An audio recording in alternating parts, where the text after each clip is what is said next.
Assalamualaikum dear students. Let us continue with the topic mechanical properties of fluid. In the last lecture we have studied the angle of contact and its molecular theory. Now let us see the shape of a liquid drop. See here, we are going to concentrate over here. Suppose some liquid is taken and it is poured on the surface of a solid. So when a small amount of liquid is dropped on a plain solid surface, the liquid will either spread on the surface or will form droplet. So we have taken that example only. Here we have taken this solid surface and a small amount of liquid is dropped on a plain solid surface over here. So it will either spread over the surface or it will form its droplet. It will occur and it only depends on the surface tension of a liquid and the angle of contact between the liquid and solid surface. So the surface tension between the liquid and air is also taken into account over here. So here we will have to take three conditions. See here, one liquid drop is dropped on the surface of a solid. This is a solid surface. So here we have taken one liquid and it is poured on the solid surface. So what will happen? It depends on the surface tension, whichever type of a liquid you have taken. It depends on the surface tension of a liquid whether this liquid is going to spread over the solid surface or whether it is going to form a droplet. So suppose one droplet we have taken into account, and how many surfaces are there here? See, surface of contact, there are three surfaces of contact. See the first surface. First and foremost thing, see, this is the point of contact of a liquid surface. So consider the molecule A of this liquid surface. When this molecule A spread, motion of this molecule A, it will decide whether the drop is going to spread or it is going to form a complete droplet over here. So this motion of this point will decide the shape of a liquid drop. So let us consider this point of contact into account. And this point of contact is under the action of three surface tensions. See the first one. How many surfaces are there? Point of contact is under the action of three surfaces. This is a liquid surface. This entire surface is a solid surface, and the remaining one over here is air. So let's see T1. T1 is the surface tension, because the surface tension is a surface phenomena. So here we'll have to take into account the surface of contact. So T1 is the surface tension between liquid and solid surface. T2 is the surface tension as this surface is in contact. This surface of a solid is in contact with air. So T2 is the surface tension between air and solid. And T3, consider this one. When you draw the tangent on the liquid surface over here, this tangent is going to separate the two substances, liquid and air. So it will indicate the surface tension between liquid and air. So understood what is T1? T1 is the surface tension between the liquid and solid.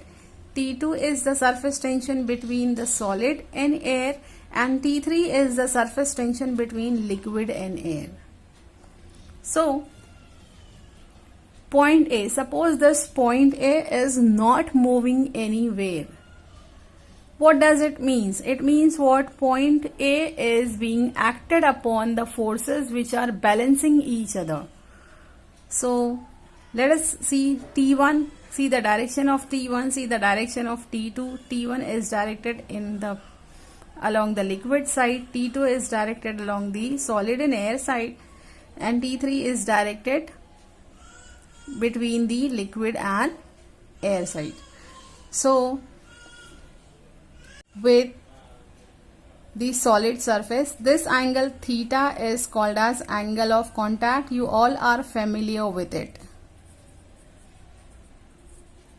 It is the angle between solid surface and a tangent drawn on the liquid surface and measured from the side of a liquid. So this angle is angle of contact.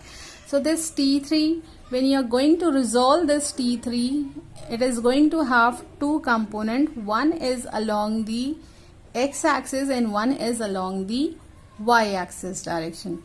So the component of this T3 which is along x-axis, means along this line, is T3 cos theta. Cos component is always x component.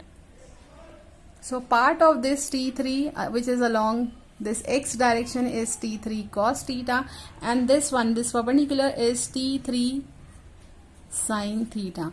But we all know that point A is not going to move in upward direction. It means what? Effect of this T sin theta is 0. Only T3 cos theta is going to come into account. So how many forces are there? T3 is not completely there into a picture. It is having its component of it. T3 sin theta will not affect the point A. So how many forces are there? T1, T2 and T3 cos theta. Now see the direction of this T3 cos theta and T1. They both are along the positive x direction, while this T2 is along the negative x direction. So right hand side and left hand side are going to be equal. So we are going to write one equation on it, that this entire, if the point A is not moving, if the entire drop it is in equilibrium. So in the equilibrium situation, we are going to write this equation that T2 is equal to T1 plus T3 cos theta. Means right hand side and left hand side forces will balance each other if the point A is not moving anywhere. So from this equation, we can write one thing. From this equation, we can write one thing, that cos theta is equal to, this T2 is taken to this side, cos theta is equal to T2 minus T1 upon T3. So this formula of cos of theta we are going to get, cos theta is equal to T2 minus T1 upon T3. What is T2? What is T1? You all are aware of it. Now let's see how the angle of contact is acute, obtuse, whether the droplets are going to form or whether the liquid is going to spread over the surface based on the condition of these T1, T2, T3 and all.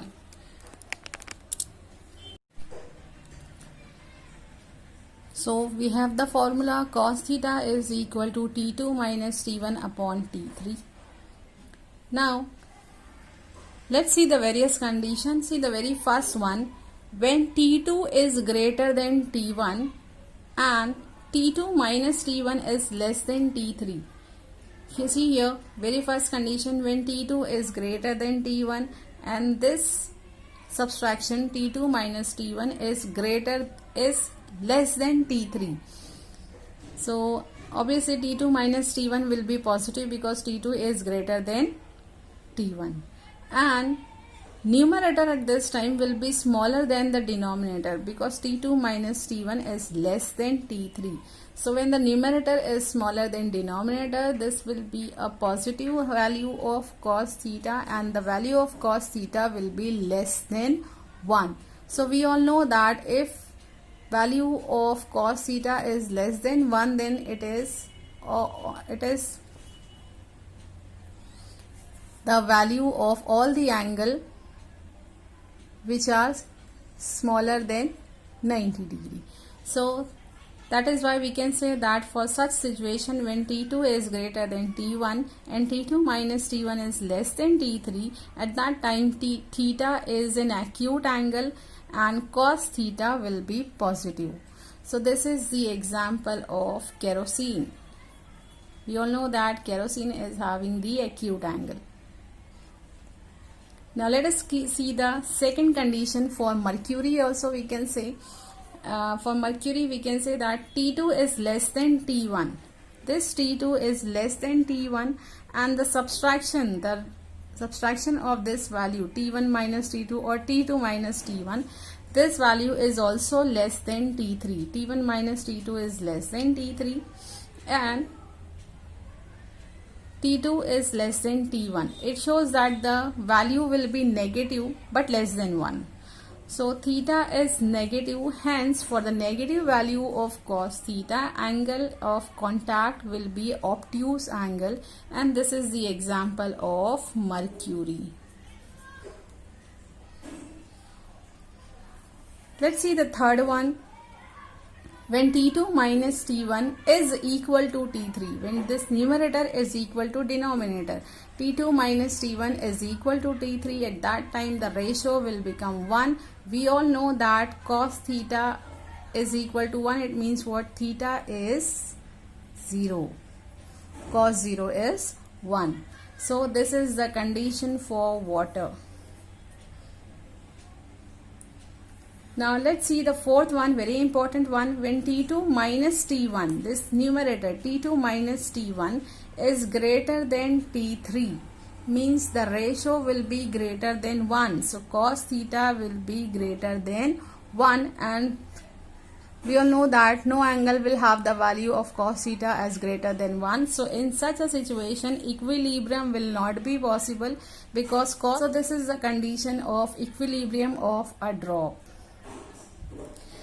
Now, there are certain factors on which the depends.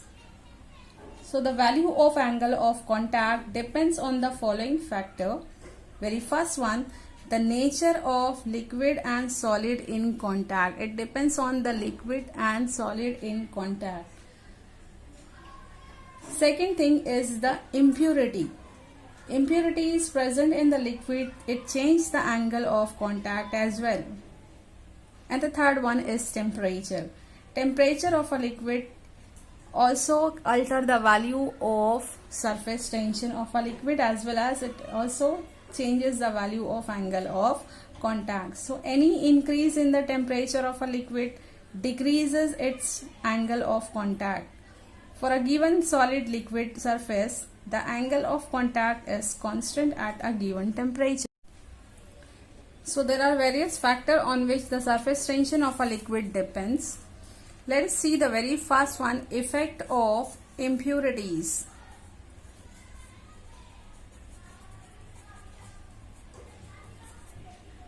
Impurities are of many types. Let us first consider the soluble impurities. Means the impurities which are readily soluble in a liquid. So when soluble substance such as a common salt, we all know we can mix salt into water.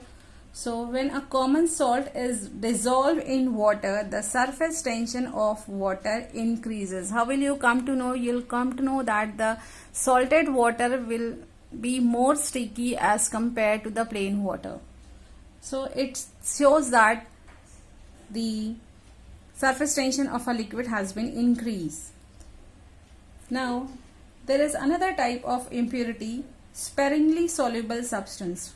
For example, when a sparingly soluble substance such as phenol or a detergent is mixed, you all know why the phenol. We are mixing phenol or a detergent in a water. Whenever it is mixed with the water, surface tension of water decreases. For example, a detergent powder is mixed with water to wash clothes. Due to this, the surface tension of water decreases and water makes good contact with the fabric and is able to remove tough stains. So, whenever sparingly soluble substances are added, surface tension decreases. And whenever the substances or whenever the impurities which are readily soluble in a liquid, whenever it is added, means sugar and salt, whenever sugar and salt are added to the liquid, you'll come to know that the surface tension will increase. Now, another impurity, when the insoluble impurities is added, when the impurities which are not soluble in a liquid, whenever it is added into water, surface tension of water decreases. So when impurity gets added to any liquid, the cohesive force of that liquid decreases, which affect the angle of contact and hence the shape of the meniscus as well. So if mercury gathers dust, then its surface tension reduces. It does not form spherical droplet unless the dust is completely removed. You all know that. Now the second effect is the effect of temperature. Temperature also plays a very important role. You all know that as temperature increases, surface tension decreases as it breaks the bonding between the molecule. So in most liquid, as temperature increases, surface tension decreases. For example, it is suggested that new cotton fabric should be washed in cold water. In this case, water does not make good contact with the fabric due to its higher surface tension because the water is cold. The fabric does not lose its color because of this. Hence, new cotton fabrics are suggested to wash in a cold water. Similarly, hot water is used to remove tough stains on fabric because of its lower surface tension. Because the temperature increases, surface tension decreases. So there are only two exceptions, molten copper and molten cadmium. The surface tension is found to be increased with increase in temperature. And one more thing, there is one point at which the surface tension of a liquid becomes zero. That value of temperature is called as critical temperature. So this is a very short topic that we had to study today. Hope you'll have understood the topic. Thank you.